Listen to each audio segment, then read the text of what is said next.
L'article 4. La papauté. Que le pape n'est pas iure divino, c'est-à-dire en vertu de la parole de Dieu, le chef de la chrétienté entière, car ceci n'appartient qu'à un seul, nommé Jésus-Christ, mais seulement l'évêque ou le pasteur de l'Église de Rome et de ceux qui, volontairement ou par obéissance à une institution humaine, c'est-à-dire à l'autorité temporelle, se sont rattachés à lui pour être des chrétiens, non pas soumis à lui comme à un maître, mais à côté de lui comme des frères et des collègues. C'est ce dont témoignent aussi les anciens conciles et l'époque de saint Cyprien. Mais aujourd'hui, aucun évêque n'ose appeler le pape « mon frère », mais en ce temps-là, au contraire, serait-on même un roi ou un empereur, il faut l'appeler « son très gracieux Seigneur ». Cela, en notre âme et conscience, nous ne voulons, ne devons et ne pouvons l'admettre, et que celui qui entend le faire, le fasse sans nous. Il s'ensuit que tout ce que le pape a fait et tout ce qu'il a entrepris, en vertu d'une telle puissance usurpée, frelatée, sacrilège et blasphématoire, n'a été et n'est encore qu'événement et affaire diabolique, sauf en ce qui concerne le pouvoir temporel où Dieu, aussi bien, se sert d'un tyran ou d'un scélérat pour faire du bien à son peuple en vue de ruiner, autant qu'il dépend de lui, la sainte Église chrétienne tout entière et de bouleverser le premier article, l'article capital, relatif à la rédemption opérée par Jésus-Christ. En effet, toutes ces bulles et tous ces livres sont là, où il rugit comme un lion, tel que l'ange le dépeint dans Apocalypse 10, verset 3, hurlant qu'aucun chrétien ne pourra être sauvé s'il ne lui obéit pas, s'il ne lui est pas soumis en toutes choses, en tout ce qu'il veut, en tout ce qu'il dit, en tout ce qu'il fait.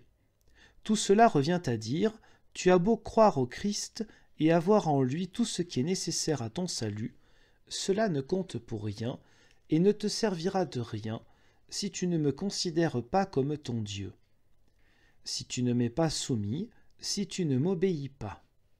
Pourtant, il est manifeste que la Sainte Église a été sans pape, du moins pendant plus de 500 ans. Et jusqu'à ce jour, l'Église grecque et beaucoup d'églises qui parlent d'autres langues n'ont encore jamais été et ne sont pas encore soumises au pape. Cela, comme on l'a dit souvent, est une invention humaine qui n'est fondée sur aucun commandement, sans nécessité et qui est vaine. Car la Sainte Église chrétienne peut parfaitement subsister sans cette tête, et elle aurait subsisté bien mieux si cette tête ne lui avait pas été ajoutée par le diable. Et la papauté n'est d'aucune utilité non plus dans l'Église, car elle n'exerce aucune fonction chrétienne. En conséquence, l'Église doit demeurer et subsister sans pape. En admettant que le pape consente qu'il n'est pas le chef suprême iure divino, c'est-à-dire en vertu d'un commandement de Dieu, et au contraire que pour maintenir mieux l'unité de la chrétienté contre les sectes et les hérésies, on doit avoir un chef sur lequel tous les autres s'appuieraient, ce chef serait alors élu par des hommes, et il dépendrait du suffrage et du pouvoir des hommes de le remplacer, de le déposer, comme l'a fait très exactement à Constance, à l'égard des papes, le concile qui en a déposé 3 et qui a élu le 4e. En admettant donc, dis-je, que le pape et le siège de Rome y consentent et l'acceptent, chose impossible toutefois, car il faudrait que le pape laissât renverser et détruire son règne et son gouvernement, avec tous ses droits et tous ses livres, au total il ne le peut pas. Cela néanmoins ne servirait en rien la chrétienté, et il y aurait encore plus de sectes qu'auparavant. En effet, puisqu'on ne devrait pas être soumis à un tel chef, en vertu de l'ordre de Dieu, mais en vertu du bon vouloir des hommes, ce chef serait aisément et bien vite méprisé, et pour finir, ne saurait retenir personne. Il ne serait pas non plus toujours et nécessairement à Rome, ou dans tel autre lieu. Au contraire, il pourrait être là, ou dans telle église, où Dieu aurait suscité un homme apte à cette tâche. Oh, que de complications et de désordres en résulteraient. C'est pourquoi jamais l'Église ne saurait être mieux gouvernée et mieux conservée que si tous nous vivons sous un seul chef, le Christ.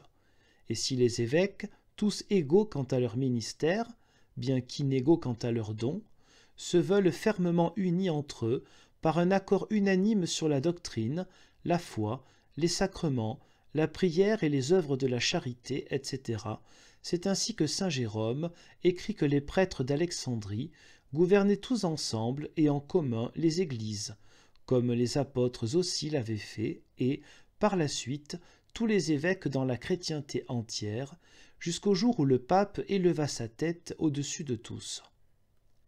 Ces faits montrent de toute évidence que le pape est le véritable antéchrist ou antichrist qui s'est placé au-dessus du Christ et s'est élevé contre lui, puisqu'il ne veut pas laisser les chrétiens parvenir au salut s'ils ne reconnaissent sa puissance qui, pourtant, est néant, n'étant ni ordonné ni commandé par Dieu.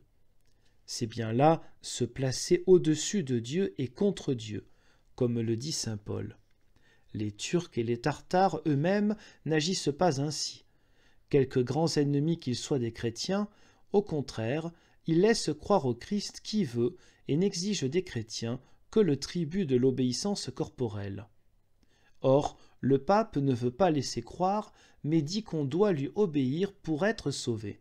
Cela, nous ne le ferons pas, plutôt mourir, à la grâce de Dieu.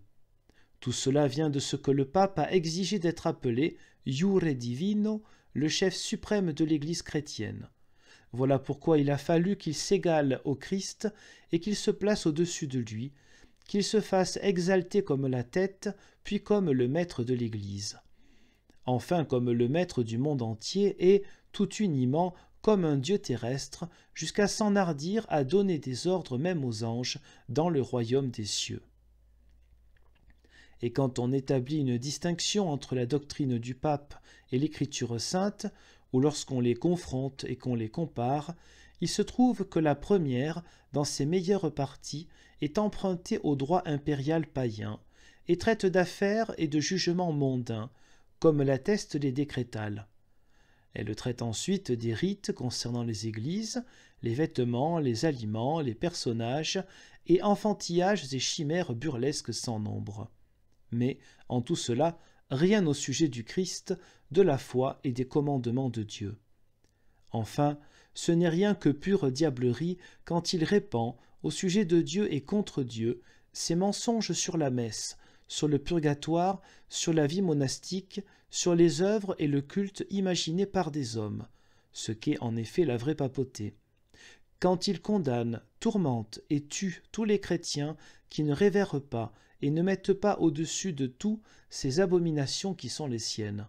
C'est pourquoi, pas plus que nous ne pouvons adorer le diable lui-même comme un seigneur ou un dieu, nous ne pouvons non plus reconnaître pour chef et seigneur, en son règne, son apôtre, le pape ou l'antéchrist. Car le règne de la papauté, c'est, à proprement parler, de mentir et d'assassiner, et de causer la perdition éternelle des corps et des âmes, comme je l'ai prouvé dans beaucoup de livres. En ces 4 articles, ils auront, au concile, matière suffisante à condamner, car ils ne peuvent ni ne veulent nous concéder la moindre petite phrase d'un seul de ces articles. Nous devons en être certains et nous abandonner à cette ferme espérance que le Christ, notre Seigneur, a engagé le combat contre son adversaire et qu'il viendra en aide à la fois par son esprit et par son avènement. Amen. En effet, au concile, nous ne serons pas en présence de l'empereur ou d'une autorité temporelle, comme à Augsbourg, où l'empereur promulgua un édit tout empreint d'esprit de grâce et fit examiner les choses avec bonté. Au contraire, nous serons en présence du pape et du diable lui-même, qui, sans vouloir rien écouter, voudra, sans hésiter, condamner, assassiner et contraindre à l'idolâtrie. C'est pourquoi il ne faut pas qu'ici nous lui baisions les pieds et que nous disions « Vous êtes mon gracieux Seigneur », mais de même que, dans Zacharie, l'ange dit au diable « Que Dieu te châtie, Satan ».